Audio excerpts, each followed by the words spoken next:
First, I absolutely recognize that there are problems in our healthcare system and insurance system that need fixing. I think we can all agree with that. At the same time, it astonishes me that my colleague and I are here today to testify about what was a core element of the Soviet system. For your benefit and that of those watching this hearing, here's a synopsis of what universal health care looked like in the Soviet Union as described by the Foundation for Economic Education. Quote, in old Russia, patients decided which doctors to choose, which hospitals to go to, and which pharmaceutical products to trust. Doctors worked hard to establish their reputations, significantly from providing charity care to the poor. In 1917, medical services were nationalized by the new socialist government. Patient choice was completely taken away by the Soviet state, which took full responsibility for centrally planning every individual's medical expenses and health care. Without markets and prices determining the value and availability of health care, the government imposed a rationing system. People sometimes died waiting for specialized treatment. Hospital wards were crowded and far from antiseptically clean. Anesthetics and basic painkillers were frequently unavailable. The crying of patients in pain could sometimes be heard from outside the hospital by passers-by. Senate Joint Memorial 8004 is quite simply a bait-and-switch scam.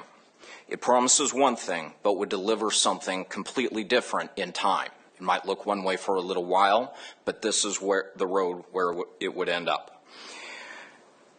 You can either learn from history and reject the memorial in its entirety, or you can repeat history.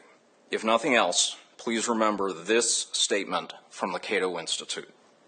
The Black Book of Communism, a post-mortem of communism, which included socialism, atrocities compiled by the European and American academics in 1997 concluded that the human cost stood at over 94 million. Thank you very much. Okay. On to the next. Please proceed. Thank you, members of the committee. So, in regards to universal health care, let's take a look at our neighbors to north, the Canadians. Currently, in 2022, it costs just for one Canadian an average of $8,563 US for universal health care. This is according to the Canadian Institute of Health Information. And in 2022, about $331 billion were used to cover 70% of healthcare spending. This is from the Canadian Medical Association. And what has that led to the Canadian government? As of March 2024, the Canadian government has a debt of $1.5 trillion US. And that has resulted in long wait times due to increased demand, limited access to after-hours care, delays in diagnostic testing and treatment, high administrative costs and inefficient management, staff shortages, including in primary care, and variations of quality care among the provinces just in Canada. In fact, this has especially been hit among rural areas and the indigenous population.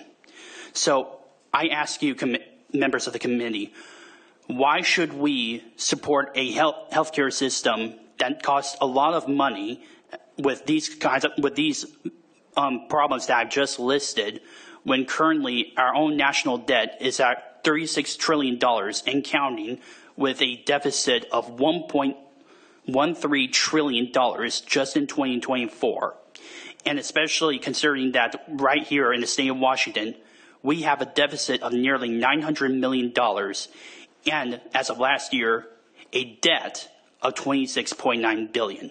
We cannot afford this, and this would be a problem financially as well as to our health, to Washingtonians and Americans.